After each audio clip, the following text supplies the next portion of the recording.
Muy buenos días, muy buenas tardes y muy buenas noches a todos ustedes, queridos amigos, amigas. Corazones de Peña Nieto para ustedes, espérense, es que ahora la cámara está acá. Y todos los que están en medio,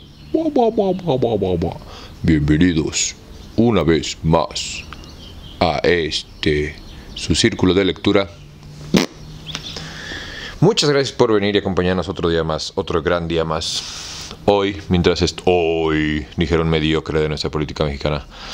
Mientras estamos grabando este capítulo es domingo. Que todo pase para que pase lo que tenga que pasar. O acuérdate que todo pasa para que pasara lo que tenía que pasar. Hoy va a ser un gran día. Hoy fue un gran día. Hoy será un gran día para ti, amigo. Aunque haya sido uno malo, fíjate que algo que siempre le digo a mis chamacos es que quien soy yo construye quién voy a ser yo mañana, para que el yo de mañana pueda disfrutar quién fui ayer. Pónganseme las pilas. Ahora, vamos a continuar con Juárez, las revoluciones de Ayutla y de Reforma, por Francisco Bulnes. Les quiero dar las gracias a ustedes por formar parte de este ejercicio de resistencia cultural. Y platicarles que ahora vamos a tener un día de historia, un día de otra cosa, un día de historia, un día de otra cosa. Y así me voy a ir. Probablemente haya un día de historia, un día de otra cosa, un día de fantasía y así para ir como avanzando. Porque me gusta mucho a mí, en lo personalmente personal, este formato de los videos por capítulo diarios. Porque yo soy un pinche intenso y me cae gordo que los youtubers que subo a veces no suben contenido cuando yo lo quiero ver. Y cuando los completo, junto todos los capítulos, elimino todas estas partes, introducciones que hago, dejo una y la última. Y fuck the shit, se van a edición y a impresión completos como audiolibros. Es más o menos lo que hacemos aquí en este canal. Bienvenido si acabas de llegar. Si no, pues bueno, vamos a empezar. Así que sin más por el momento, ni preámbulos estúpidos que no te importan. Nos quedamos en el capítulo 11. Gracias a los que ya son miembros, gracias a los que se acaban de suscribir y gracias a los que vienen diario. Juárez, las revoluciones de Ayutla y de Reforma. Capítulo 11. Las armas de los Estados Unidos intervienen en la contienda. Hace 45 años que los conservadores sostienen que el triunfo liberal de la Reforma fue debido a la intervención de las armas norteamericanas en Antón Lizardo. Si es cierto que las armas de los Estados Unidos intervinieron en la contienda civil reformista, a solicitud del gobierno de Juárez, resultara que las responsabilidades del Partido Liberal son exactamente las mismas que las del conservador, diferenciándose solamente en intensidad. Asunto tan interesante debía haber sido tratado y resuelto por los escritores liberales, a satisfacción de la más irreprochable verdad histórica, quedando para la enseñanza completamente depurado y en condiciones de servir de base para las relaciones morales y políticas de liberales y conservadores frente al criterio de las generaciones que debieran juzgarlos. Desgraciadamente no ha sido así, y no hemos dado siquiera un paso de tortuga en una cuestión de profunda trascendencia histórica. Examinamos nuestros libros de enseñanza para niños, jóvenes, adultos y viejos, y nos encontramos instigando a buques extranjeros para que en aguas mexicanas apresaran unas naves. El gobierno de Juárez permitió que la independencia, la soberanía y la dignidad nacionales fueran ultrajadas por soldados oficiales y buques de los Estados Unidos. Traicionó a la patria, supuesto que atentó contra su soberanía y la humilló llamando mercenarios extranjeros que le ayudaron y que trataran con el más profundo desprecio a mexicanos, que derramaron sangre mexicana, pues compatriotas eran los heridos que había a bordo del Miramón, y los cuales, extranjeros, conservan entre los trofeos quitados a México las banderas de este buque. A Villaseñor, Estudios Históricos. No, hay un buque también parado ahí afuera por Quintana Roo, uno de esos lugares, creo que ya se lo llevaron a Manzanillo. Ahorita mientras estamos hablando, Otro escritor de historia, conservador, es menos rudo y menos amargo. Apeló Juárez a la intervención armada de la corbeta americana Saratoga, para que fuese a prender a los buques del general Marín. En la corbeta norteamericana se embarcaron varios jefes liberales y en la noche, con gran sigilo, se dirigió a Antón Lizardo, capturando por sorpresa los buques Miramón y Marqués de La Habana, que fueron llevados a Nueva Orleans. De esta manera, Juárez permitió que una corbeta norteamericana ejerciese actos de jurisdicción en aguas mexicanas, pero a él nada le importaba que se ultrajara la soberanía nacional, porque su único pensamiento era conservarse en el poder, a toda costa. José Ascensión Reyes, Nociones elementales de la historia patria. Durante esta breve campaña, el general reaccionario don Tomás Marín se acercó con 2 buques sin bandera a las playas de Veracruz, los cuales fueron apresados por la fragata norteamericana Saratoga, licenciado Julio Zárate, compendio de la Historia General de México. Don Guillermo Prieto, que se hallaba en Veracruz cuando ocurrió el combate de Antonio Lizardo, difiere por supuesto del señor Zárate. Miramón, dice Prieto, llegó frente a los muros de Veracruz a mediados de febrero, pero desde el 6 de febrero había sido capturada la escuadrilla de Marín. Cooperando el éxito, con notable deferencia, don Pedro Santacilia y don Domingo Goicuiría, quienes pusieron a órdenes del gobierno el Indianola, que se armó en guerra. El general Ayave dio el asalto haciendo prodigios de valor y quedando herido. Prieto, Lecciones de Historia Patria. Por de contado, el historiador Pérez Verdía narra el suceso de otro modo. Sabido esto por el gobierno de Juárez, contrató a Mr. Jarvis, comandante de los buques norteamericanos, para que los apresara por ser filibusteros, supuesto que se habían armado en puerto extranjero, con tripulación extranjera y sin orden de su gobierno, por lo que el comandante, con el buque de guerra Saratoga, en el que iba el general La Llave, batió a Marín haciéndolo prisionero con su pequeña armada. Licenciado Pérez Verdía, Compendio de Historia de México. El señor Mata, ministro de Juárez en Washington, nos da la apreciación oficial del presidente Buchanan en el asunto. Luego que se supo aquí la captura de los buques de guerra que llevó a Marín a Veracruz por la corbeta de los Estados Unidos, Saratoga, cuya noticia fue recibida generalmente con entusiasmo, se pidió por el Congreso al presidente que informara sobre lo ocurrido. El presidente mandó un mensaje acompañando los documentos relativos y diciendo que la conducta del capitán Jarvis había merecido su aprobación. Mata a Juárez. Correspondencia de la Legación de México en Washington. Contrariando la aprobación del presidente Buchanan, el senador Sumner hizo una proposición en el Senado para que se preguntara al gobierno con qué derecho había ordenado la captura de buques de guerra en aguas mexicanas, siendo así que los Estados Unidos están en paz con todo el mundo. ¡Wow, güey! Creo que es la primera y única perra vez en la historia que vamos a poder leer eso. Mata a Juárez. Correspondencia de la Legación Mexicana en Washington. Tomo 1. Digo, perdón que me ría, güey, pero esos ojetes siguen en guerra. Creo que empezaron la primera vez. Más bien, creo que desde que terminó la Segunda Guerra Mundial, en realidad esos güeyes nunca terminaron de pelearse con la gente. Creo, no sé. Díganme mentiroso y pregúntenle a su buscador de confianza. No, hombre, hasta lo voy a volver a leer, güey.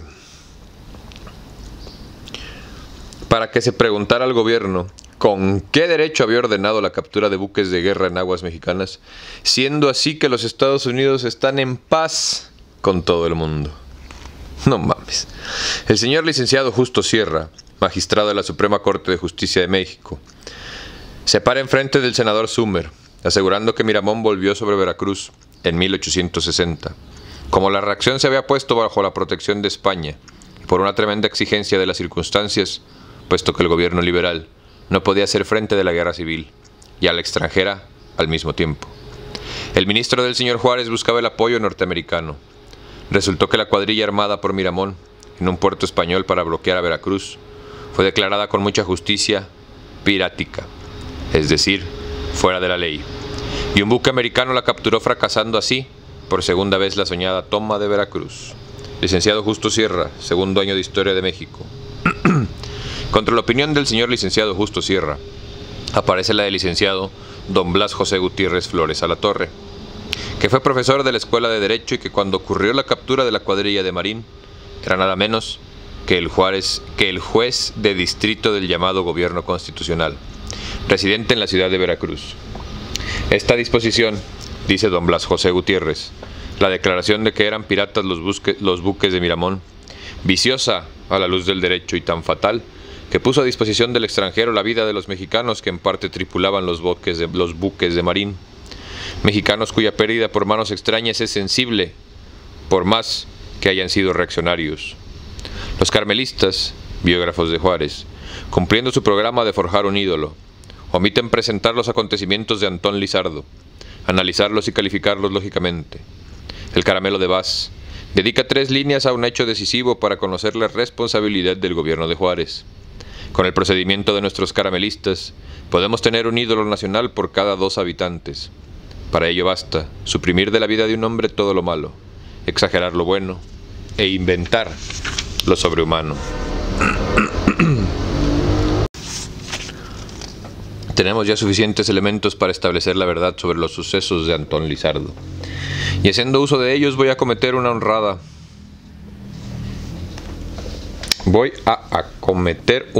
honrada, cuyo solo proyecto causa espanto a nuestros liberales, que no comprenden que la libertad tiene un noble objeto, llegar a la justicia.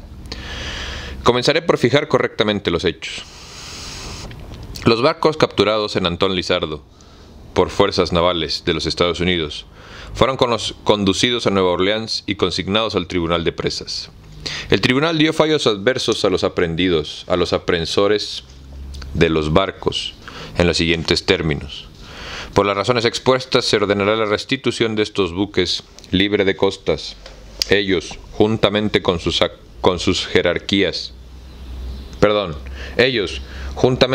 jarcias, aparejos y cargamentos, serán entregados a las partes que, según consta, están especialmente autorizados para recibirlos.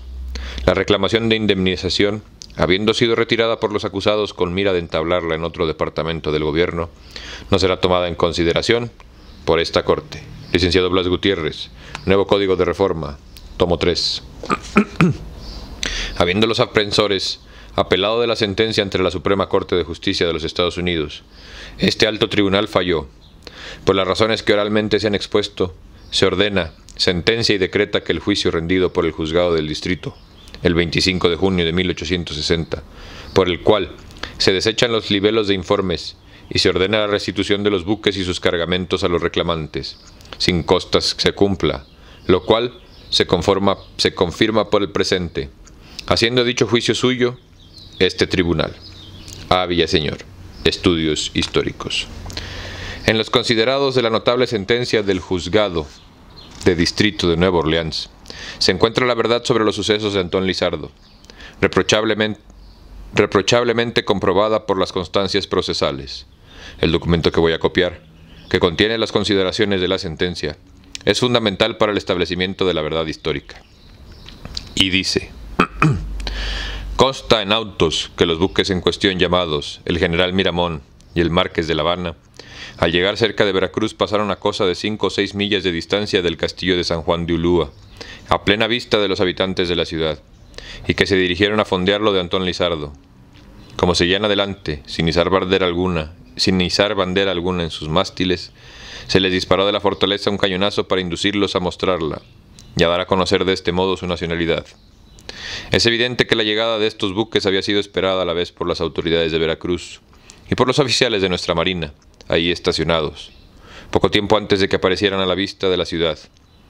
En contestación a uno de los opuestos interrogatorios, cambiados para adquirir cómo supo que los buques por él visto desde Veracruz el 6 de marzo último eran los vapores General Miramón y Marqués de La Habana, el comandante Turner de la corbeta de guerra Saratoga contestó: porque eran los 2 únicos buques que correspondían a las señales que se tenían de estos a la sazón en aquellas aguas, y porque fueron observados por personas de esta ciudad desde que anclaron en Antón Lizardo, con cuyo punto podrían ser vistos desde esta ciudad, y nunca se ha negado que fuesen los mismos buques.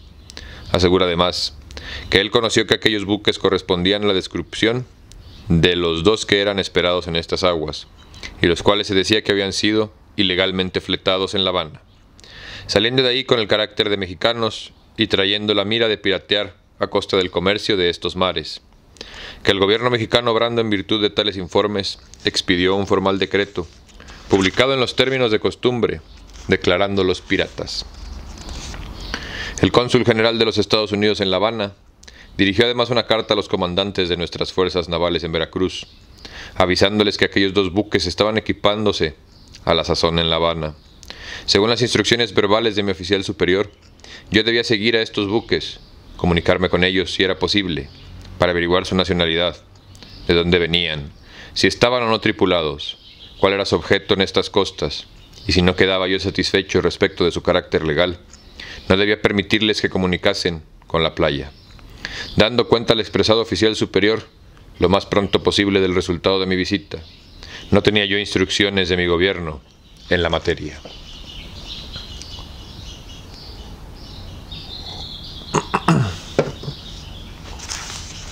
Tales fueron las noticias y las órdenes que indujeron al comandante Turner a salir de la bahía de Veracruz a bordo de la Saratoga, al ponerse el sol en la tarde del 6 de marzo, llevando consigo los vapores Indianola y Wave, y dirigiéndose a Antón Lizardo, donde habían anclado el Miramón y el Marqués de La Habana.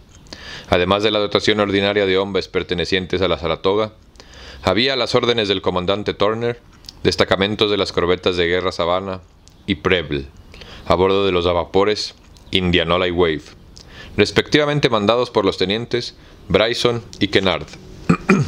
A eso de las 11 de la noche, según la declaración del teniente Bryson, descubrieron al frente 2 buques. La gente que estaba en el Indianola fue la primera que los vio.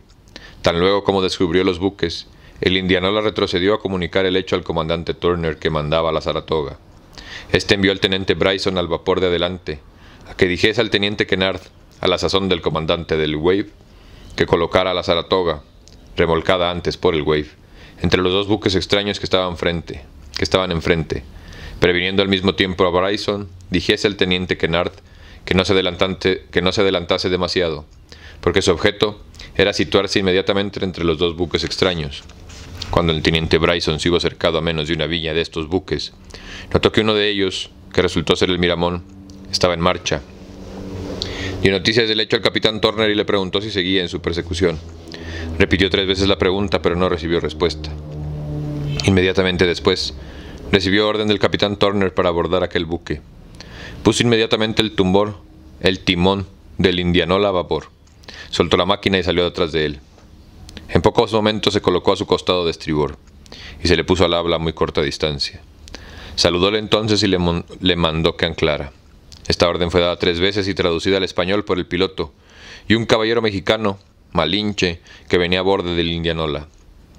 El general, la llave ministro de Juárez,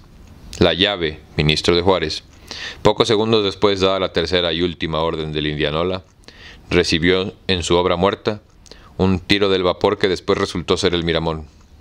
El fuego fue contestado a la vez por la lancha cañonera y por la fusilería a bordo del Indianola. Este fue el principio de una lucha empeñada entre el Miramón, que según cree el teniente Bryson trataba de escaparse, y el Indianola trataba de detenerlo. Durante la noche, el Miramón vino a dar sobre el portalón del Indianola. Y habiéndose enredado los 2 buques, aquel pegó precisamente de popa sobre el portón de este. Y el Indianola se desprendió de sus botalones. Mientras aquello pasaba, el Indianola, o más bien, mientras el último iba rozándose a través de su propa, continuaba aún el fuego entre los 2 buques. Después que se separaron, el Miramón, tratando de escaparse, encalló. Bien fuese por casualidad o de intento, lo cual es imposible saber, y el Indianola encalló también al perseguirlo. Este último salió del banco y se dirigió de nuevo sobre aquel. La proa del Indianola dio sobre el portalón de su contrario cerca de su principal aparejo. El fuego entre los 2 buques había cesado, y el teniente Bryson advirtió por primera vez lo que él asegura haber sido un andrajo blanco, un pedazo de tela de algodón que flotaba en la extremidad de un mástil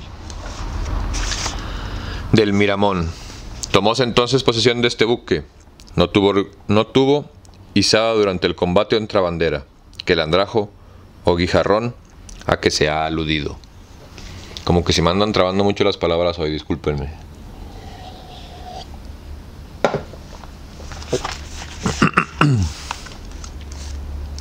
La declaración del teniente Bryson solo se refiere a las operaciones de su propio buque, el Indianola, contra el Miramón.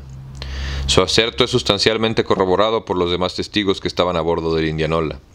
Los oficiales que estuvieron encargados de la Saratoga y del Guave manifiestan la parte activa de estos buques tomaron también en la captura. El comandante Turner dice que entró al fondeadero de Antón Lizardo, donde halló al Miramón y al Marqués de La Habana, y que mientras procuraba comunicarse con aquel enviando a uno de sus vaporcitos que se le juntara con órdenes para el efecto, el Miramón rompió un nutrido fuego sobre este vapor, con artillería y fusilería a la vez, sin que hubiera mediado provocación alguna. Como el Miramón navegaba en el momento de acercársele y trataba en apariencia de salirse del fondeadero, o se había puesto en movimiento para situarse más ventajosamente respecto de sus buques, se le había disparado previamente un tiro al aire con objeto de detenerlo. Dice que el proceder del Miramón, al hacer fuego sobre el Indianola, precipitó el combate, cuyo resultado fue la captura de aquel. En cuanto al Marqués de La Habana, dice que habiendo hecho un movimiento para alargar su cable, según supone, con la mira de ir a prestar auxilio al general Miramón, le disparó a una andanada y lo detuvo. Poco después, y cuando los vapores empeñados en la lucha, o sea el Indianola y el Wave, pasaron cerca y uno al otro lado del Marqués de La Habana, este último buque, así llamado, comenzó a hacer fuego de fusilería. Él, el comandante Turner, disparó entonces sus cañones sobre el Marqués y apagó sus fuegos. Después de la captura, hizo que remolcara su propio buque hacia el puerto de Veracruz. He presentado ya todos los hechos materiales tan como han sido detallados por los aprensores de las declaraciones de los acusados. Resulta que el Marqués de La Habana no disparó un solo tiro sobre los buques que se acercaban al lugar donde estaban él y el general Miramón, que realmente ninguno de sus cañones estaba cargado, antes bien, estaban desmontados, y no en aptitud de poder hacer uso de ellos en un combate. Tenía a bordo pocas armas y municiones, y no se hizo uso de ellas para su defensa. Está reconocido que la resistencia a la captura fue hecha por el general Miramón, bajo la creencia de que él y el Marqués de La Habana eran atacados por buques enviados contra ellos por el gobierno de Juárez residente en Veracruz. Está probado que el Marqués enarboló una bandera española durante la lucha entre el Indianola y el Miramón, que realmente pertenecía a un súbdito español, quien ha entablado intervención y reclamádolo como propiedad suya ante esta corte. No se niega que estaba destinado al servicio del gobierno de Miramón, pero se alega y prueba que no debía de ser entregado a dicho gobierno hasta que se cumpliese con los términos del contrato, y que no había cumplido con tales términos en la fecha de la captura. He considerado con suma atención lo que aparece del examen de la causa. Ahora procederé a dar toda la concesión posible. Las razones que me han decidido a fallar de esta captura no puede ser justificada o sostenida. Debes tener presente que nuestro gobierno no está en guerra con México, ni con otra nación alguna. Estamos en el seno de una paz profunda con el mundo civilizado.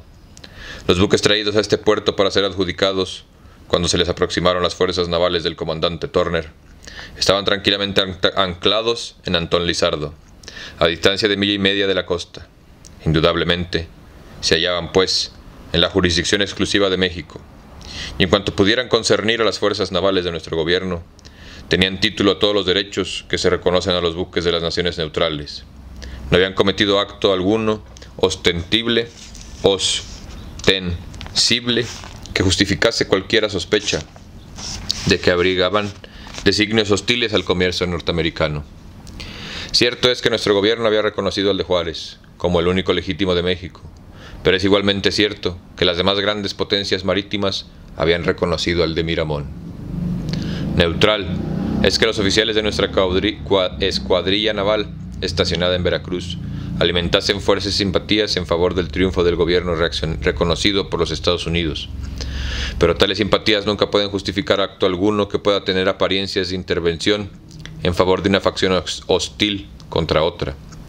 En un país que está sufriendo todos los horrores de la guerra civil y existiendo entre este país y el nuestro tratados en que se estipulan paz y amistad. Cualquier acto de parte de nuestra escuadrilla que se dirija a interrumpir estas relaciones de paz y amistad solo puede ser legalmente autorizado por el medio de una declaración de guerra, y una declaración de guerra solo puede emanar constitucionalmente del Congreso de los Estados Unidos. Las sospechas de nuestros oficiales, de nuestra escuadrilla naval, respecto de estos dos buques, parecen haber carecido de razón. El primer fundamento de ellas parece haber sido la negativa de los buques a izar bandera cuando el castillo de San Juan de Ulúa se le disparó un cañonazo. Tal negativa puede ciertamente demostrar falta de conducta de un adversario respecto al otro. Nada tiene de sorprendente. Entre enemigos debemos más naturalmente esperar actos de hostilidad y desconfianza que actos de cortesía. Y si bien se acostumbra que los buques nacionales armados que pasan a la vista de una fortaleza, o los buques armados de otras naciones que pasan delante de una estación naval muestran su bandera, el dejar de observar esta costumbre, sin embargo, no da margen a que lo consideren como ofensa u hostilidad los neutrales, a quienes no se entiende que se haya tratado de insultar en manera alguna. Ha resultado evidentemente que estos buques, destinados al servicio del gobierno de Miramón en México, eran esperados en Veracruz desde algún tiempo antes de que llegaran. No se puede creer que hubiese duda alguna, formal, respecto de su nacionalidad o de su verdadero objetivo. Aquí que nada tenga de sorprendente que el gobierno de Juárez hubiera expedido una proclama o decreto declarándoles piratas. Era de la mayor importancia para dicho gobierno el conseguir que las fuerzas navales de otras naciones lo auxiliasen, quitando de en medio estos buques, que según se creía iban a dar ayuda eficaz al enemigo, que sitiaba a la sazón la ciudad de Veracruz. Como paréntesis cultural, solamente me gustaría decir esta vez que cómo durante todo el libro nos han ido como presentando diferentes situaciones sobre cómo Juárez actuaba como, pues cobardemente, vamos a llamarlo así. Tenía un par de movimientos estratégicos que, más que proteger su soberanía como presidente, parece que protegían la soberanía de otros países en su hegemonía sobre México, ¿no? Como que protegían toda la venta que hizo Porfirio Díaz, ¿no?, a los gabachos, por medio de todas estas asociaciones verticales, no verticales que tiene Estados Unidos. Pero por otro lado también me gustaría marcar cómo desde esta época, 1800, Estados Unidos ya tiene bastantes conflictos internacionales por andar haciendo lo que se les da la puta gana, pensando que lo pueden hacer. E irónicamente, la comunidad internacional no les ha dicho nada, güey. ¿Saben a quién le hicieron exactamente lo mismo durante un chingo de años hasta que se declaró una Segunda Guerra Mundial? A Adolfo. Y rompía tratados, le valía verga. Búsquenlo, güey. Aquí en YouTube hay un chorro de información. www.2, así pongan. World War 2, WW2. Y van a ver todo lo que les sale, güey. Y ahí ustedes al rato vienen y me mientan la madre si estoy equivocado. Si no, también quiero que me lo digan. En fin.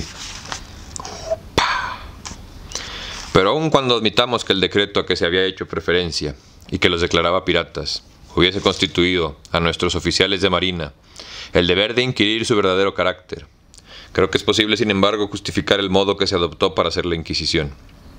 En primer lugar, el epíteto calificativo que aplicaron a esos buques declarados enemigos no debería haber bastado para considerarlos como piratas en la acepción que generalmente se da a la palabra. El mero hecho de que fueran enemigos no podrían convertirlos en hostes humani generis, no sé qué signifique, y como tales en blanco de las hostilidades de los buques armados de todas las naciones. En segundo lugar, no hay motivo para dudar si en los términos de costumbre y sin manifestación hostil alguna, los oficiales de nuestra marina los hubieran excitado a mostrar bandera, habrían obsequiado inmediatamente la excitativa. Si el comandante Turner se les hubiera acercado a la luz del día, a bordo de la Saratoga, con su bandera enarbolada, y les hubiera indicado el deseo de saber cuál era su nacionalidad, por medio de las señales de uso y costumbre entre los buques de guerra pertenecientes a naciones amigas, no podemos resistir a la convicción de que su deseo habría sido satisfecho sin vacilar. Pero la hora y el modo de acercárseles parecen haber sido igualmente imprudentes y malaventurados, y haber conducido necesariamente al fatal resultado que hubo. En vez de la luz del día, escogió las sombras de la noche para visitar estos buques, y en vez de acercárseles con una fuerza que al mismo tiempo indicase su verdadero objetivo, alejase toda la idea o apariencia de hostiles designios, avanzó hacia ellos acompañado de 2 buques que iban cerca del suyo, y puso así en alarma los objetos de su pesquisa. No puedo menos que decir de ellos, que los comandantes del Miramón y del Marqués de La Habana sinceramente se creyeron blanco de un ataque hostil de parte de buques que obraban al servicio y a las órdenes del gobierno de Juárez, y que al hacer fuego contra las embarcaciones que se les acercaban, entendieron hacer uso del ordinario e indispensable derecho de propia defensa. Ninguna bandera fue izada en el buque al mando del comandante Turner, y al mismo tiempo dice que en aquella sazón no pensó en izarla, a causa de que era inútil hacerlo, supuesto que no podía ser vista la bandera. Así pues, uno de los medios comunes y más pacíficos de obtener el objeto que se proponía quedó inutilizado por la hora misma que se escogió para su visita: el ruidoso saludo del Indianola al Miramón, para que anclase prontamente, seguido del tiro del cañón con granada que disparó la Saratoga a través de la proa del Marqués de La Habana. Para contenerle, estuvo ciertamente muy bien calculado a la hora de medianoche para producir en las personas de quienes a bordo de aquellos buques el convencimiento de que todo podría ser menos un designio amistoso, lo que había motivado la vista de los buques del comandante Turner. La orden dada para que fuese abordado el Miramón, cuando se notó que se movía con el objeto de escaparse, prueba que se recurrió a los medios más violentos para saber simplemente cuál era la nacionalidad de estos buques. Los esfuerzos hechos por ellos para escaparse prueban que por lo menos ninguna agresión hostil intentaban cometer, y sería injusto decretar su confiscación por un acto que se vieron obligados a ejecutar en defensa propia. El fuego que el Miramón hizo sobre el Indianola, bajo todas las circunstancias que presenta la evidencia, no puede, a mi juicio, ser reputado como primera agresión o agresión pirática, en ningún sentido, con arreglo a las previsiones del acta del 3 de marzo de 1819. ¿Ven cómo es bien importante quién controla la historia, quién la escribe y cómo te la entregan, cómo te la distribuyen? Ahora sí que cómo te la dan. He dicho que estos buques, al mismo tiempo de ser capturados, estaban dentro de la jurisdicción territorial de México, y en consecuencia tenían título a todos los derechos que respetarían en ellos las naciones neutrales, cualesquiera que pudieran ser sus relaciones con el gobierno de Juárez en Veracruz, aunque esta corte esté obligada a seguir la acción de nuestro propio gobierno y reconoce al de Juárez como el solo legítimo que existe en México, tendría el derecho de reclamar contra la conducta de nuestra escuadrilla por violar nuestros deberes de neutralidad hacia México y las demás naciones, haciendo presas o efectuando capturas dentro de una legua marina de la costa mexicana. Tales actos no deben ser excusados o justificados con decir que solo el gobierno de México tendría el derecho de reclamar contra la conducta de nuestra escuadrilla y de invalidar o destituir su obra. Basta decir que lo que hizo es contrario a los bien conocidos principios del derecho internacional, y que sujeta a nuestro gobierno al cargo de haberse desviado de la estricta línea de neutralidad que está en la obligación de seguir. Licenciado Blas José Gutiérrez, Nuevo Código de la Reforma, tomo 3. Tales son los fundamentos del notable fallo de la Corte de Distrito norteamericana sobre la captura de los buques que Juárez había declarado piratas. Se ve por ellos que el tribunal afirma: la captura la hicieron las fuerzas navales norteamericanas dentro del territorio mexicano. Los barcos capturados no son ni pueden ser considerados pirata conforme a los preceptos del derecho internacional y la ley de los Estados Unidos sobre la materia, acta del 8 de marzo de 1819. Al hacer fuego, el barco Miramón obró legítimamente y en defensa propia. El barco Marqués de La Habana era español y no estaba armado, y las armas las tenía como cargamento. Por el hecho de la captura, violó la neutralidad la escuadrilla norteamericana. Tanto el Indianola como el Guave tenían a bordo soldados norteamericanos de las corbetas Savannah y Preble, y asistieron a la captura mandados por los oficiales de Marina de Guerra de los Estados Unidos, como lo eran los tenientes Bryson y Kennard. Consta que tanto el Indianola como el Guave eran barcos norteamericanos al servicio de Juárez. ¡Qué asco! Se reconoce plenamente a Juárez el derecho de reclamar por la violación del territorio mexicano. Se niega terminalmente que la escuadrilla americana tuviera derecho de visita y de registro. Con el material expuesto y con el que tengo en cartera, voy a dar a conocer las grandes responsabilidades de la Malinche, de Juárez, en este asunto. Como tristemente en nuestra historia siempre hemos tenido un pinche esquirol, un traidor a la patria que se la ha pasado comiendo leche gringa, güey. O sea, no tengo otra manera de expresarlo. Todas nuestras etapas, desde Porfirio Díaz, ahorita estamos en Juárez. En este canal ya leímos un poco de la revolución también, ¿no? De la independencia, de lo que pasó en 1900. Los que tenemos conciencia y un dedo de frente, pues sobrevivimos como jóvenes los sexenios priistas, luego los sexenios panistas, la guerra contra el narco. Y como todo ha sido injerencia gringa, güey. ¿Cuánto tiempo más lo vamos a permitir, mexicanos?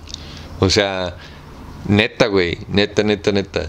Y yo sé que gran culpa es de nosotros por permitirlo, pero también la falta de información está cabrona. Hoy por hoy, que con el internet, el que no sabe es por qué quiere. ¿Por qué crees que tanta insistencia en las redes de basura, las redes sociales, en promover todo menos la cultura, güey? ¿Ya se habían dado cuenta de eso o no? A lo mejor, fíjate, si tuviéramos aquí una chichona semidesnuda leyendo, sería otro pedo, güey. Pero no pienso mancillar ni manchar los ejercicios de resistencia cultural con algo tan básico y deplorable como el sexo. En fin, los invito a que lo piensen, porque luego como que me voy por tangentes bien raras. Bendita neurodivergencia. Pero sí los invito a que lo piensen, güey. Que el que no conoce su historia está condenado a repetirla, y que lo primero que teníamos que hacer como mexicanos es evitar la injerencia extranjera. Y que hoy por hoy hay muchas cosas que arreglar del gobierno actual, hay muchas cosas que mejorar, estoy de acuerdo, pero lo que en mi opinión crítica, como un académico mexicano que me considero yo intelectual underground, sí les puedo decir que el número 4 está haciendo algo muy interesante por México. Y que aunque no me gusta el tema globalista que maneja la chica de la C, creo que la continuidad importa. Y creo que lo más importante es no regresar a este tipo de estupideces que teníamos viviendo desde 1800, cabrón. Capítulo 12. Juárez bajo la alta protección de Mr. Buchanan. Entre los liberales se acepta como dogma que Juárez declaró con justicia piratas a los 2 buques del general Miramón, capturados por fuerzas navales norteamericanas en el fondeadero de Antón Lizardo, la noche del 6 de marzo de 1860. En los 2 hemisferios del planeta terrestre se entiende que un gobierno obra con justicia cuando sus actos aparecen ajustados a las leyes. En los 2 decretos, manifiestos, comunicaciones y discursos orales oficiales emanados del gobierno de Veracruz, consta que Juárez se intitulaba presidente constitucional interino de la República Mexicana. Los liberales creían que en efecto lo era y jamás entre ellos hubo quien impugnase tal título. La piratería, siendo un delito contra todas las naciones, todas tienen el derecho de reprimirlo y severamente castigarlo. Por consiguiente está comprendido en su penalidad el del derecho de gentes. Pero también cada estado, en virtud de su soberanía, tiene derecho de hacer leyes especiales sobre piratería y declarar piratas a los que no lo son, conforme a la significación que da al delito de piratería el derecho de gentes. Un estado puede declarar piratas a las personas honradas que jamás se han embarcado y que viven desempeñando profesiones o industrias lícitas. El estado puede declarar piratas a todos los notarios y farmacéuticos del país, pero tales leyes solo son aplicables a los súbditos del estado que las promulga. El error de los que aseguran que Juárez declaró con justicia piratas a los buques de Miramón consiste en que creen que Juárez era el Estado. El Estado tiene, como he dicho, pleno derecho para hacer leyes especiales sobre piratería, aplicables exclusivamente a sus súbditos, pero Juárez no las tenía porque no era el Estado. En efecto, un presidente constitucional, como se intitulaba Juárez, puede tener facultades ordinarias constitucionales y facultades extraordinarias también constitucionales por emanar de la Constitución. En marzo de 1860, Juárez no tenía facultades extraordinarias por haber terminado éstas el 30 de abril de 1858. Y aun cuando no hubiesen terminado, por esas facultades, el Ejecutivo no tenía derecho de hacer leyes sobre piratería. Por otra parte, muy sabido es que conforme a sus facultades ordinarias constitucionales, el Ejecutivo Federal no puede hacer leyes. Es cierto que existen en 1860 leyes sobre piratería, aparentemente aplicables al caso. El artículo 9, noveno, del título primero de la Ordenanza de la Armada de 1793, previene sin declarar los piratas que sean capturados los barcos que navegan con bandera supuesta. El artículo 27, así como 28 de la Ordenanza del Corso de 1801, que es la Ley 4, título 8, libro 6, de la Nov Recop, considera como pirata al buque que lleva patente falsa, que no lleva ninguna, que pelea con bandera que no es suya, que se arma en corso sin licencia de su gobierno, y aun en favor de otro estado que sea aliado de aquel.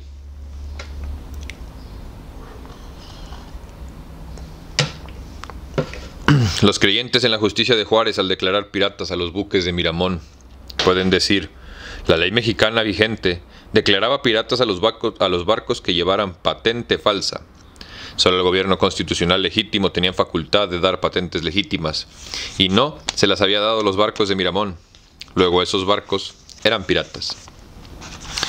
Ese silogismo es muy correcto y tiene por contestación que para ser aplicable y aplicado, a quien tocaba hacer la declaración penal era el juez de distrito en Veracruz, y no a Juárez. He repetido hasta la saciedad que Juárez no tenía facultades extraordinarias, y en las facultades ordinarias constitucionales del Ejecutivo Federal no existe la de hacer declaraciones que son de exclusiva competencia de los tribunales. El presidente de la República Mexicana, en uso de sus facultades ordinarias, a nadie puede declarar pirata. Ni asesino, ni ladrón, ni ratero, ni cosa alguna. A quien corresponde hacer tales declaraciones y aplicar las penas es exclusivamente las autoridades judiciales, nunca el Ejecutivo Federal, armado solo de facultades ordinarias constitucionales. En 1860 existía en la legislación del gobierno liberal de Veracruz, vigente a la ley del 6 de diciembre de 1856, que comprende el delito de piratería, conforme a cual debieron ser juzgados los corresponsales de este delito, denunciados por el Ejecutivo Federal. A Juárez solo les correspondía capturar a los supuestos reos de piratería y consignarlos a su juez competente para los efectos de la ley. En vez de obrar así, comenzó por sentenciar a los barcos de Miramón, en virtud de una noticia que había recibido el presidente constitucional. Tal vez por no ser mi profesión, la de doctor en leyes, no puedo calificar de justa la declaración de Juárez relativa a los barcos de Miramón. Juárez entendía el derecho, siempre que creía Juárez entendía el derecho, siempre que creía que podía ampararlo contra el atentado. Cuando el capitán del navío de la Armada Española, don José Rodríguez de Arias, después de haber sido violentamente interrumpidos, quiero hacer un comentario, güey. Ahorita estamos en Pueblétaro, Querétaro. Me sorprende, güey, que si tú te sales a las 9, 10 de la mañana, todavía vas a encontrar un chingo de lugares cerrados entre semana, güey. O sea, el centro de la ciudad, güey, como cuestiones que no son, no sé, güey, raro, oficiales. O sea, las cosas oficiales abren a las 9 de la mañana, sí. Pero todo lo demás son bien huevones, güey. 10, 11 de la mañana les vale verga. Pero eso sí, el gas, güey, desde las 7, 8, 6 de la mañana está pasando el hijo de su perra madre. Entonces, ¿cómo lo que es huevón en Querétaro es la propiedad privada, güey, no la raza? Ahí nomás se los dejo de tarea, mis perros. Dirigió a Juárez desde la fragata Venezuela, cuando el capitán del navío de la Armada Española, don José Rodríguez de Arias, dirigió a Juárez desde la fragata Venezuela una nota tan injuriosa como amenazante, apremiándole para que devolviese la barca española María Concepción, capturada infragante delito de contrabando de guerra. El ministro de Relaciones de Juárez, don José Emparán, contestó al jefe español que no puede acceder a la petición que se le hace, fundado en que en el gobierno constitucional de Juárez consignó el caso al Poder Judicial, en el concepto de que dicho buque, María Concepción, fue apresado en el mar territorial de la nación mexicana, y aún en el que hacía aquel viaje, por cuenta del marino mexicano revolucionario, don Tomás Marín, ya no era pirata. Como en aquella consignación del caso Juárez, del caso al juez de distrito, en que el gobierno del señor Juárez tiene la obligación de guardar y hacer guardar las leyes, a que debe su existencia, y que en estas consagren la independencia del poder mencionado, el judicial. Lo único que puede hacer el Ejecutivo es excitar a los tribunales a que administren pronta y debida justicia, y esto lo ha hecho respecto del juicio del que se trata, recomendando fuertemente que se active su conclusión. Ministro de Relaciones en Parán, al comandante de la fragata Berenguela, correspondencia de la legación de Washington, tomo 1.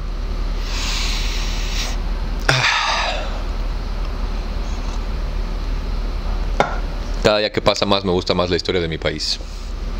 Hay que recordar que el caso de la barca María Concepción es idéntico al del Marqués de La Habana, pues quedó probado por las constancias procesales de juicio seguido en los Estados Unidos, que era todavía español, no armado en guerra y conduciendo solamente contrabando.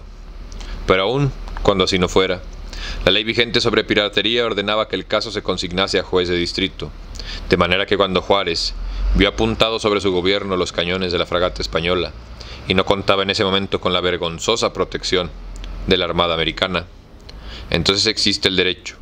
Entonces sus ministros hablan como admirables profesores de derecho constitucional.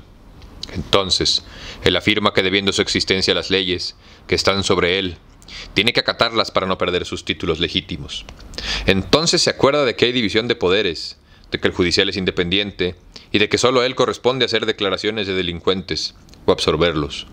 Pero cuando Juárez cuenta con la piratería de Buchanan y las armas de los Estados Unidos para sostener sus atentados, entonces no existe el derecho, ni los tribunales, ni las leyes, ni el de su existencia al respecto por la Constitución, sino que lo que existe es su ira, su despotismo, su odio al adversario, su arbitrariedad ciega.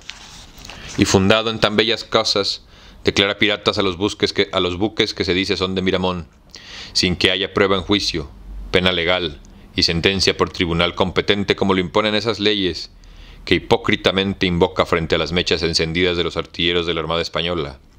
La moral no me autoriza a llamar a la justicia, a este chicaneo con el deber, con la razón, con la dignidad de un gobierno. ¿A quién se parece? Vamos a hacer un ejercicio como en Dora la Exploradora, güey. Yo hablo, ustedes me contestan aunque no los escuché. ¿A quién se parece, güey? Muy bien, no, muy bien. Sí, así es.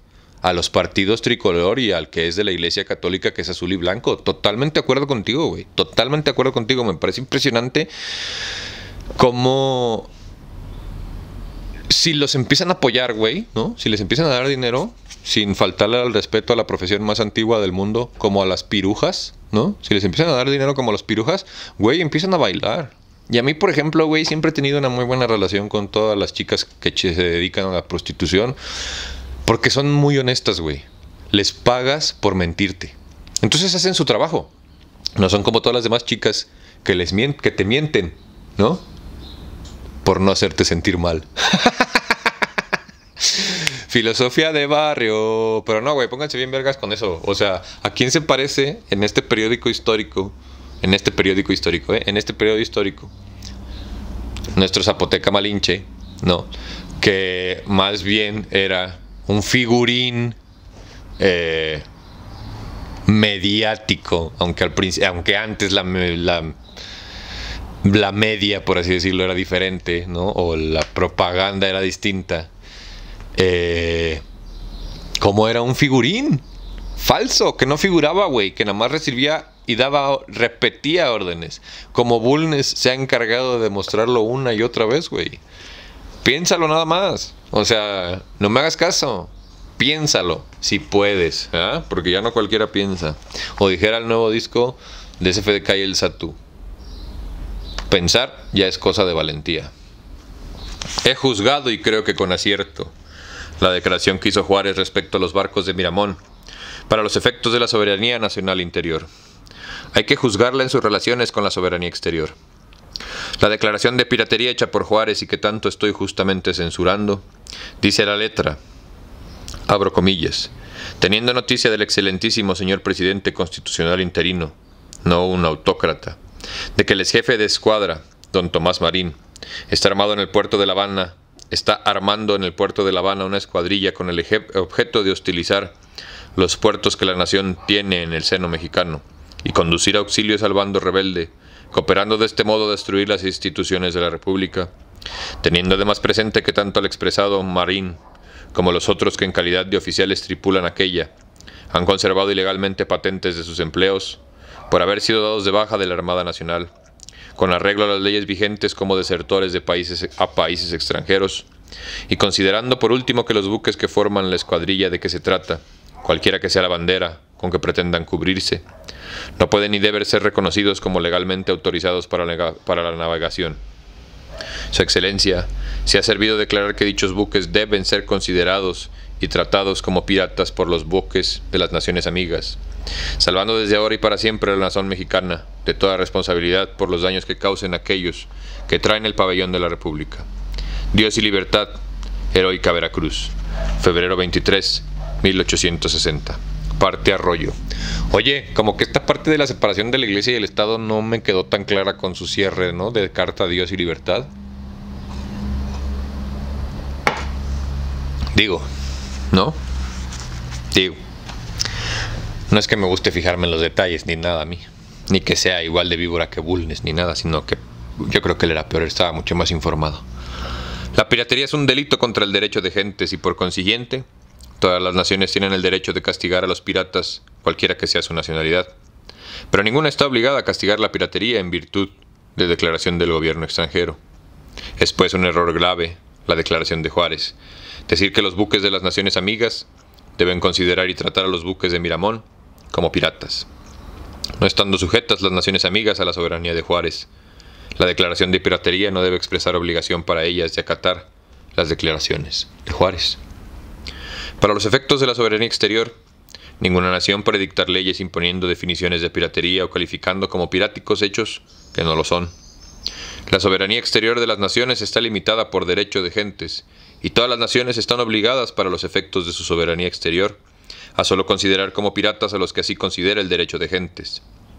Ninguna nación civilizada podía considerar ni tratar como piratas a los barcos de Miramón, por la razón de que no lo eran ni podían serlo. En el derecho internacional prevalece la definición de piratería de Wheaton. Son piratas los individuos que cruzan las mares en virtud de su propia autoridad, con el objeto de cometer actos de depredación, saqueando con violencia en tiempo de paz o de guerra. Los buques de todas las naciones, difícil sería, hasta para un loco afirmar, que los barcos de la escuadrilla de Marín estaban destinados a saquear a los buques de todas las naciones. Calvo, apoyado en un gran número de autoridades en derecho, de gentes, los delincuentes que hacen armas contra el gobierno establecido para sustraerse a la pena de sus delitos y vivir del pillaje, toman el nombre de bandidos o fascinerosos. El círculo de acción de estos criminales es generalmente limitado, no extendiéndose más allá de los confines de una nación, pero si les salvan, las extranjeras no les deben asilo, y sus naves pueden ser tratadas como piráticas por cualquier buque de guerra o corsario que las encuentre. No deben confundirse con estos delincuentes los que toman las armas para defender opiniones públicas. Calvo, Derecho Internacional, tomo 1. Cuando una rebelión, dice, también Calvo, adquiere grandes proporciones y organiza y constituye, el gobierno establecido debe reconocer en los sublevados los derechos correspondientes a los beligerantes, por más de que se reserve el uso de su poder en circunstancias excepcionales. Los sublevados en este caso no deberían de ser tratados como piratas por el gobierno establecido. Calvo, Derecho Internacional, tomo 1. Pues sí, bien chingones, güey. Hay que tomar en cuenta que todas las potencias marítimas europeas habían reconocido al gobierno de Miramón y tenían cerca de él acreditados sus representantes. Corresponde a la soberanía del pueblo reconocer un gobierno legítimo y crearlo. Pero la soberanía exterior solo adquiere una nación por el reconocimiento de que ella hagan las demás potencias. Juárez solo tenía en 1860 una nación que lo reconocía, los Estados Unidos, y solo ante ella disfrutaba de soberanía exterior. ¿Ven lo que les digo del figurín, güey? ¿Ven lo que les digo del figurín? Y fíjense, nada más hagan el ejercicio, güey. Desde que empezó este gobierno, el de la Cuarta Transformación, todos los pedos que empezaron en Estados Unidos.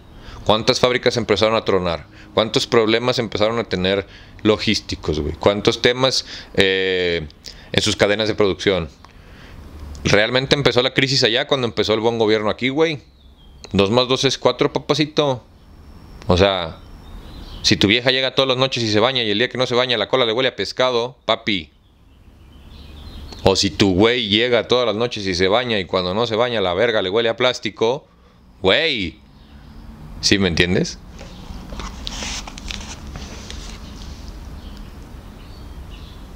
Juárez solo tenía en 1860 una nación que lo reconocía, los Estados Unidos, y solo ante ella disfrutaba de soberanía exterior.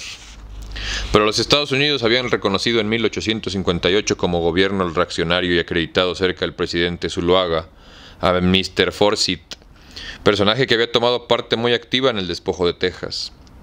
Mr. R. McLean, dirigiéndose oficialmente al ministro de Relaciones de Juárez, don Melchor Ocampo, en abril de 1859, le decía respecto del gobierno de Miramón: en el reconocimiento del gobierno constitucional de Juárez por el de los Estados Unidos, nada hay que pueda significar ni propiamente considerarse como separación de la imparcial neutralidad que ha dirigido siempre la política de los Estados Unidos con relación a la República de México, en aquellas guerras y disputas civiles por la soberanía de la República que han afligido al país hasta aquí, porque sin embargo de que estrictamente hablando, es derecho de la nación determinar a quien resida la autoridad legítima del país.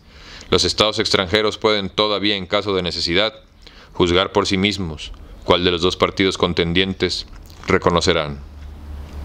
En relación al caso particular que consideramos, nada se ha hecho todavía por el gobierno de los Estados Unidos o sus representantes en México, que niegue al gobierno de la Ciudad de México de que el presidente Miramón es jefe del Ejecutivo. Todos sus derechos de gobierno, donde existe, ya sean derechos de guerra contra su enemigo, como armar los barcos de don Tomás Marín, o derechos políticos sobre todos aquellos propiamente sujetos a su autoridad actual, en donde quiera que ésta pueda haber sido establecida. A. Pola, Melchor Ocampo, obras completas. Se me hace que de la bibliografía de este libro voy a sacar como 1000 libros para continuar este canal, güey, porque sí está cabrón el tema histórico de México. Y está más cabrón la falta de, güey. Porque más no sé en su opinión, güey, pero algo que me ayudó mucho a aventarme, ¿no? A mí mismo, a es todos esos canales que tienen la misma voz. Como esta voz de locutor mexicano, que todos hacen cuando te explican las cosas. Me cae bien gorda y me desespera, la verdad. Con todo respeto. Y sin ningún respeto. Dijeran las que leen el tarot en TikTok, ahí están las señales. Ahora sí les voy a platicar algo. Yo que vivo al lado de la vía del tren, güey. Antes todos los trenes que pasaban eran Kansas City International y Canadá, no sé qué se llama la otra pinche madre esa invasora. Y ahora, la neta sí los he estado contando, güey. Y si pasan 5 trenes, 4 son de Ferromex. Así que yo ahí se los dejo de tarea, güey. Cuando un estado reconoce como beligerante a un rebelde contra el gobierno establecido, no puede retirar este reconocimiento sin previa y pública declaración y sin el correspondiente aviso al beligerante. Los Estados Unidos nunca le retiraron a Miramón su reconocimiento como gobierno.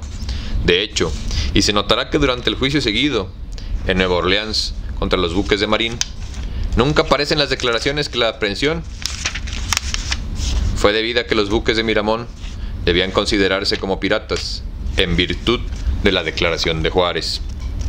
El capitán Turner sostiene que tenía una noticia de que esos barcos se habían armado para ejercer depredaciones contra el gobierno norteamericano, que según esa noticia decidió ejercer sobre ellos el derecho de registro y visita, y que habiéndolo resistido, el Miramón se trabó la lucha, y la captura fue consecuencia. Turner no podía calificar de falsa, supuesta o nula, la patente otorgada por el gobierno de Miramón, puesto que como gobierno de hecho, o aún como beligerante, tenía pleno derecho para expedir patentes de armada, comerciales y de corso.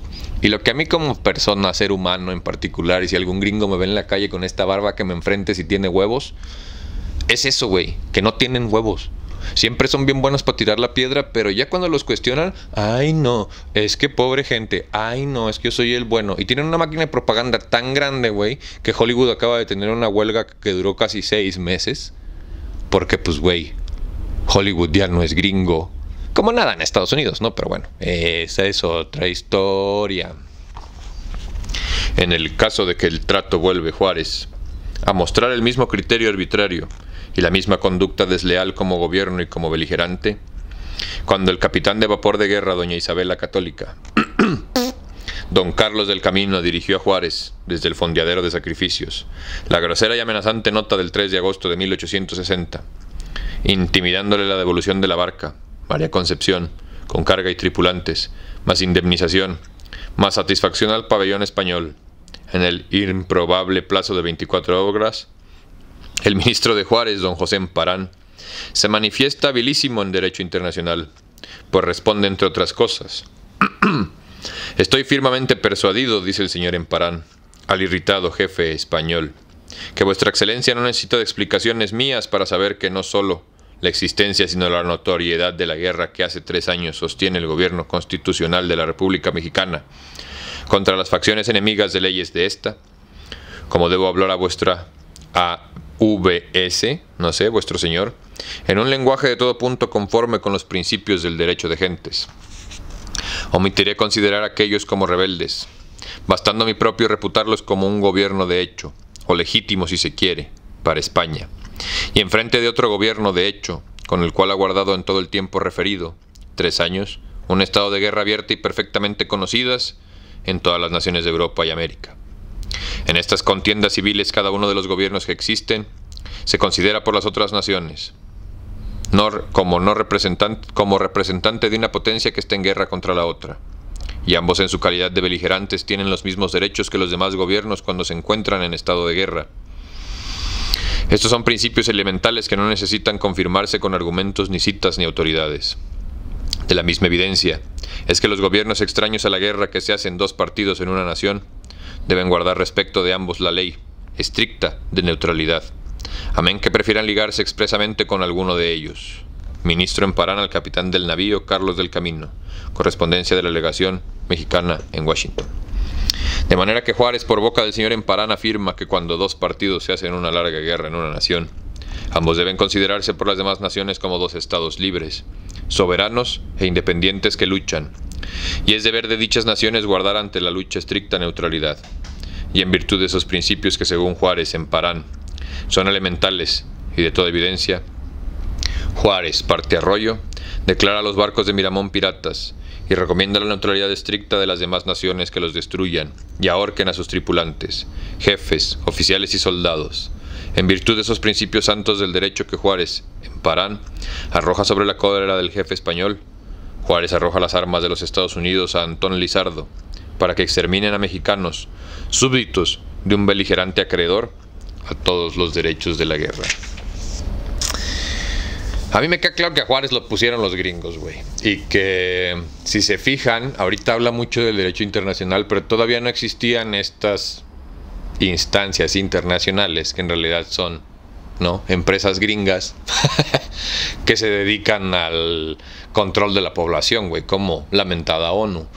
Aquí existía el derecho internacional, que era una carta que era interpretada por todos los abogángsters de todas las naciones, ¿no?, por todos los políticos de todas las naciones.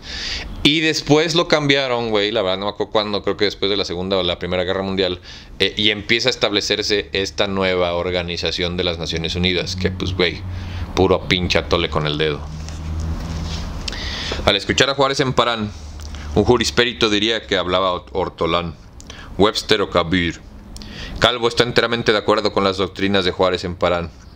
En cierto modo puede decirse que todas las guerras de insurrección y revolución participan de este carácter de guerras civiles. Ay, güey, perdón. En las que lo son realmente, y lo era la nuestra de Reforma. Cada partido tiene los títulos necesarios a los derechos de guerra, no solo con respecto al otro contendiente, sino también con relación a los estados neutrales. Calvo, Derecho Internacional, tomo 1.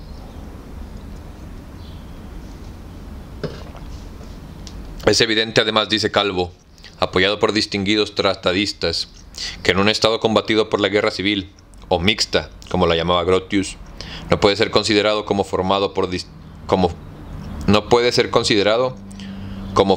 2 distintos, a no ser que la persistencia de la lucha, la igualdad de los elementos en ella empeñados y la imposible determinación por tanto del resultado, justifiquen cumplidamente esta consideración.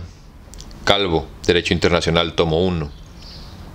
Nuestra guerra de reforma no era más que la continuación de una lucha entre la facción conservadora y la liberal, comenzada antes de nuestra independencia, desarrollada durante la guerra de insurrección y sostenida después de 36 años con más o menos actividad, y terminada hasta 1867. La lucha de conservadores y liberales a través de verdaderas revoluciones, o del pretorianismo, ha sido el choque de dos grandes clases sociales: la media, encabezada por la profesional, y la territorial ligada al clero y al ejército. Esa lucha ha expresado el conflicto entre el pasado colonial y tradicionalista contra el porvenir liberal y científico, desenvuelto en toda nuestra historia de desorden, miseria y desmembración, y en una lucha continua y gigantesca en que se ha jugado la vida, la económica, moral e independiente de la patria. Es insensato pretender que el pasado, es decir, la tradición, no es el beligerante necesario, útil, respetable, contra las impaciencias técnicas del porvenir. La historia tiene que juzgar los acontecimientos desde lo alto de una filosofía amplia, profunda y fenomenal, hasta distinguir las grandes leyes que rigen la evolución humana, y no puede someterse a la bajeza de mutilar sus conceptos con los odios asquerosos y mezquinas sandeces del alma turbia y pequeña de la secta. Esto de que Juárez representaba el gobierno constitucional, sagrado, expresión del genio liberal del pueblo mexicano y de su exquisita civilización, y que Miramón solo representaba a un desarrapado jefe de financieros de caverna, está bueno para que quede consignado en las biografías o caramelos juaristas destinados al uso de las clases populares, a quienes se pretende embrutecer con la mentira social, política e histórica. En México existe ya clase ilustrada que desdeña este rancho de majaderías, que en la carmañola del sectarismo se sirve con ofensiva profusión a la alta sociedad intelectual, digna de los mismos respetos que la europea o norteamericana. Me gusta cómo maneja las ideas, güey, la neta. ¿Qué motivo tuvo Juárez en julio de 1860 para invocar con magisterio de grave sacerdote caldeo del derecho internacional, asegurando en su nombre al jefe de marina español que tanto el gobierno de Veracruz como Miramón debían ser considerados como representando dos estados en guerra, y que su tribunal de presas de Veracruz, siendo tan digno de respeto como los de España, merecía que España esperase el fallo judicial sobre la barca María Concepción, en vez de apelar a los cañones representantes de la ignominia del atentado? ¿Por qué no sostuvo Juárez la doctrina que le hizo dictar la declaración de piratería de la escuadrilla de Marín, que lo condujo al acto justiciero de llamar a las fuerzas de los Estados Unidos para que en territorio nacional ejerciesen actos de escándalo e iniquidad? La respuesta es bien sencilla. Ya no podía contarse con los proyectiles de la Saratoga, ni los tenientes norteamericanos, Bryson, Kennard, del ejército de los Estados Unidos para que mandasen los barcos al servicio de Juárez, Indianola Ley Wave. El señor Mata, ministro del gobierno de Veracruz en Washington, había participado a Juárez en su reseña política, correspondiente al mes de junio de 1860. El día 14 de junio, escribía Mata, la Cámara de Representantes de los Estados Unidos decretó un voto de censura contra el presidente y el ministro de la Marina, por haber favorecido a personas particulares en contratos celebrados a nombre del gobierno, con prejuicio de los intereses del país, y por haber confiado algunos puestos públicos a personas ineptas para desempeñarlos. Correspondencia de la Legación Mexicana en Washington, tomo 1. La oposición al presidente Buchanan en la Cámara de Representantes tiraba ya con grandes piedras al Ejecutivo. El Senado había tomado una actitud imponente. La situación del ministro de Marina era muy delicada y era evidente. No se había de exponer a los resultados de un nuevo atentado en aguas mexicanas. Qué raro, güey. Acaba de caerme el 20 esta pinche cabezota. Hay que checar y hacer un análisis de los partidos demócratas y los gobiernos mediocres de México y a ver qué tanto coinciden, porque pues no podemos evitar recordar que el demócrata era el partido esclavista, es hasta la fecha. Por eso tanta política de migración y fronteras abiertas y transexualidad y apoyar al inmigrante y al que no tiene papeles, y porque si no tienes papeles pues te puedo explotar. Yo no, yo gobierno tengo que decir que eso no se puede. Pero claro, todas las empresas que me apoyan se ven beneficiadas del trabajo ilegal.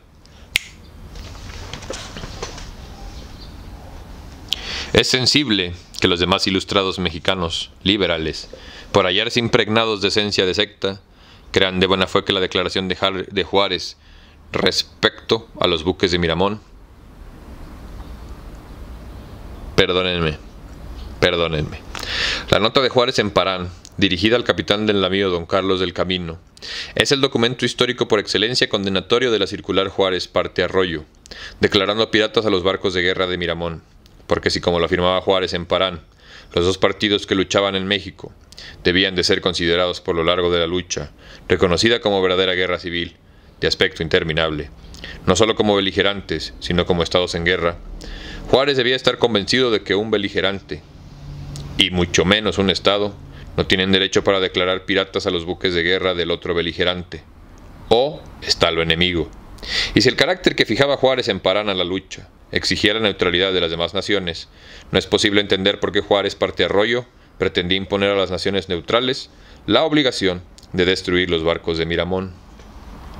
Es sensible que los más ilustrados liberales mexicanos, por hallarse impregnados de esencia de secta, crean de buena fe que la declaración de Juárez respecto a los buques de Miramón fue justa, cuando en realidad es un modelo maestro para enseñar hasta dónde llegan los odios de facción.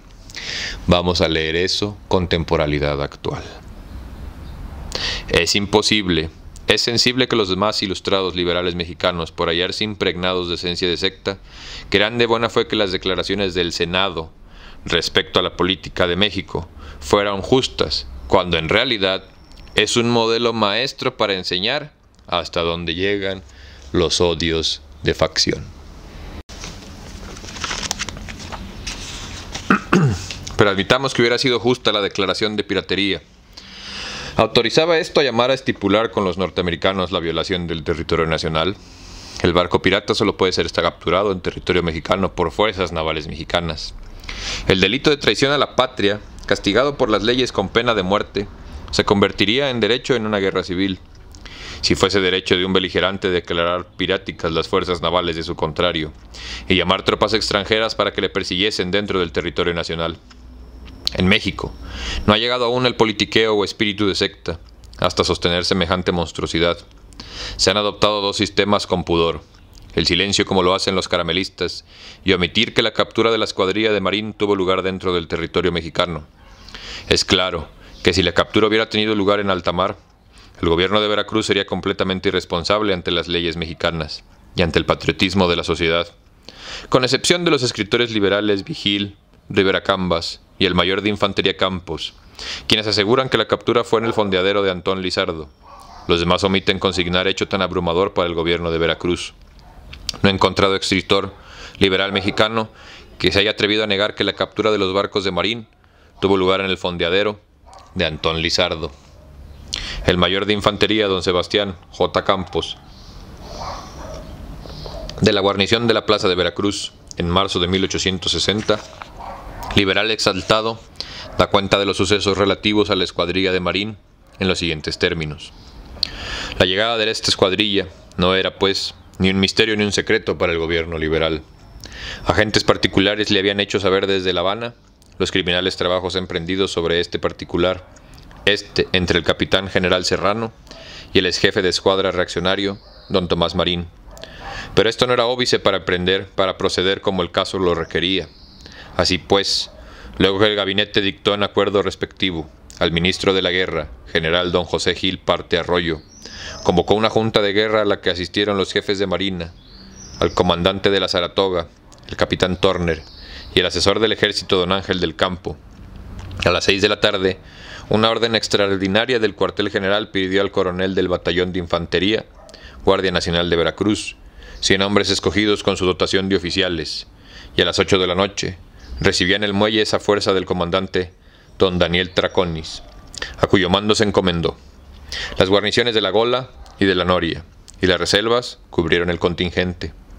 El general don Ignacio de la Llave tomó el mando superior embarcándose a bordo del vapor nacional Indianola, y a las 9, aprovechando un ligero viento del norte que auxilió la marcha de la cañonera, salió nuestra escuadrilla acompañada de la Saratoga, cuyo comandante se creyó en el deber de tomar parte en la expedición.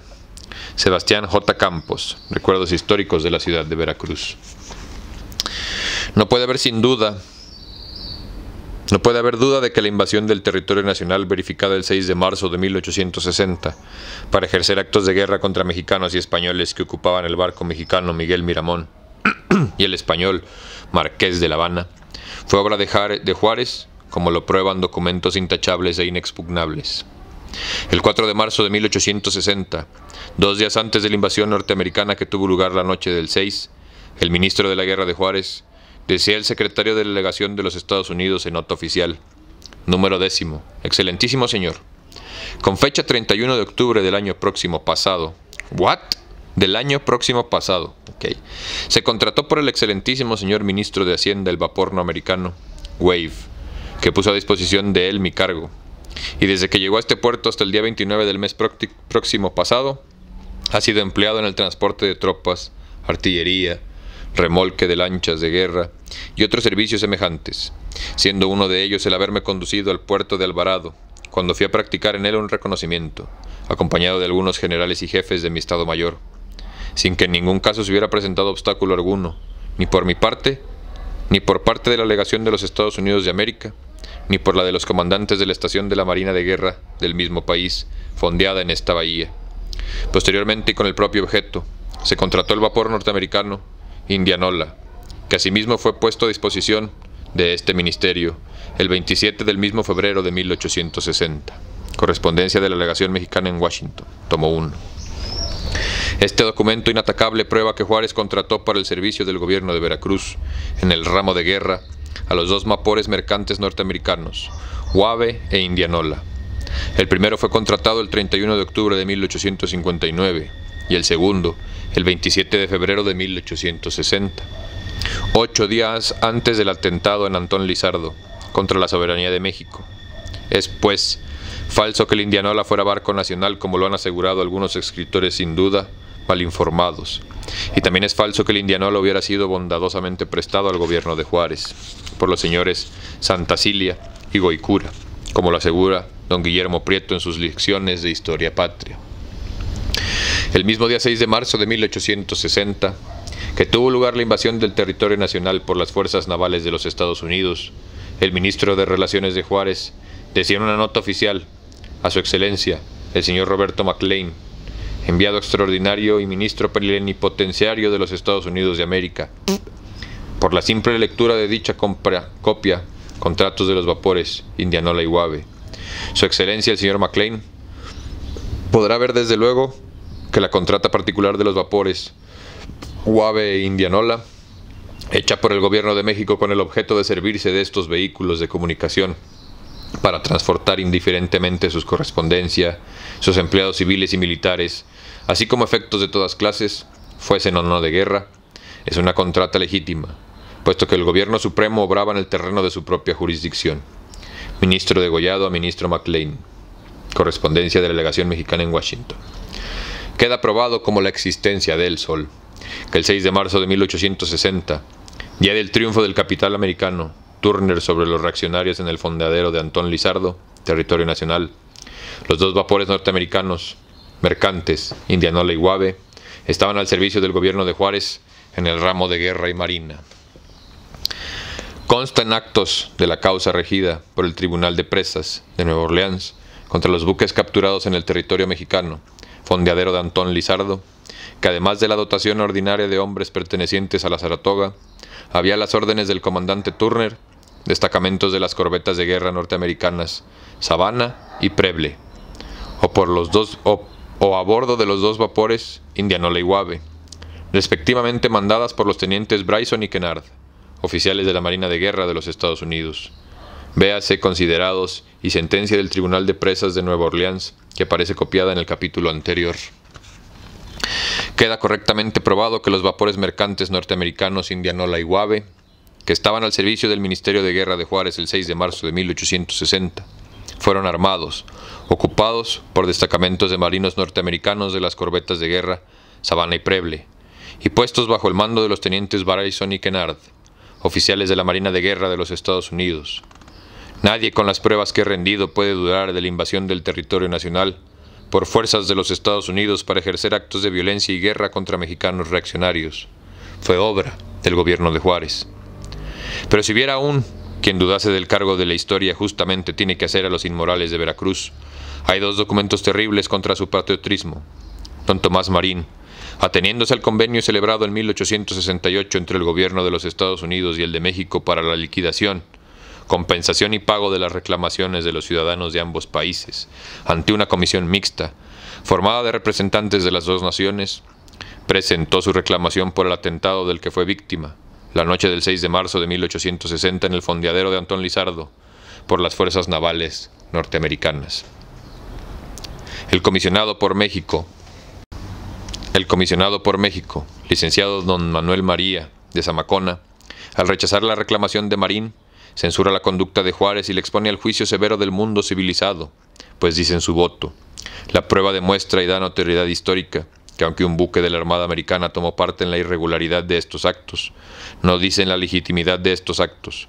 La parte principal fue obra del gobierno de México, que preparó la captura de los buques en cuestión e instigó los procedimientos contra los que habían traído. Citado por Villaseñor. Estudios teóricos, tomo 1.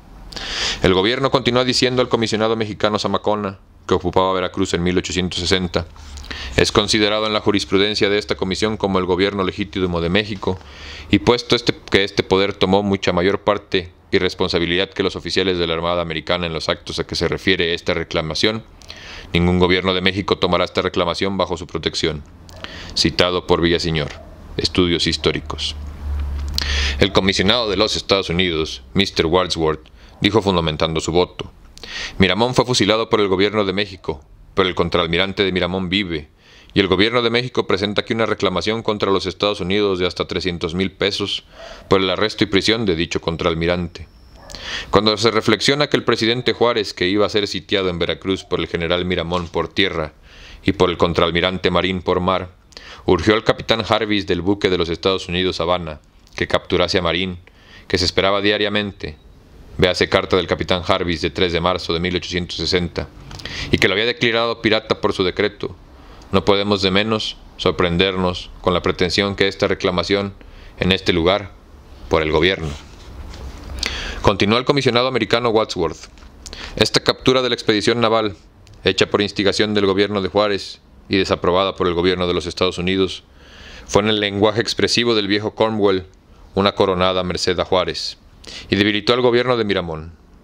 El reclamar ahora por la prisión y arresto de Marín no es equitativo y no puede permitirse. Decido que el gobierno mexicano está detenido por sus propios actos. El gobierno no puede negar que Marín fue un pirata después de decretarlo así. No se puede quejar contra los Estados Unidos después de haber instigado ilegalmente a sus oficiales para arrestar a Marín, mandando sus altos funcionarios para ayudar al arresto y tal vez proporcionar al Indianola y el Wave para la consumación del hecho. Documento citado por Villaseñor. Estudios históricos, tomo 1, páginas 64 y 65. Una coronada merced a Juárez, según el lenguaje de Cornwell, quiere decir en español bien inteligible para los mexicanos, una espléndida valedura a Juárez. El comisionado norteamericano confiesa que Buchanan no tuvo más objeto que proteger descaradamente a Juárez, interviniendo en los asuntos interiores de México, para imponer al país a su protegido y explotar su protección a beneficio de su partido. Muchas gracias por venir. Se nos está acabando la pila y no sé cuánto tiempo más me queda para hablar. Así que muchas gracias por venir. Yo soy Barbitas. La historia, el que no conoce su historia, está condenado a repetirla. Nos vemos a la próxima.